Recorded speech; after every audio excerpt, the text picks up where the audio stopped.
how to get alliance points in Avatar Realms Collide.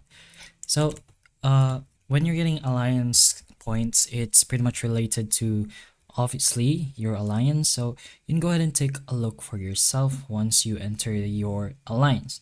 So, these alliance points can be used in your alliance shop for whatever you want and whatever is available, and of course, if it has been replenished. So, these alliance points can be acquired by the individual players. So if you read the information over here, when a member acquires personal alliance points, the alliance also gains an equivalent amount. So the alliance leader and officials can use these points to replenish items from the alliance shop.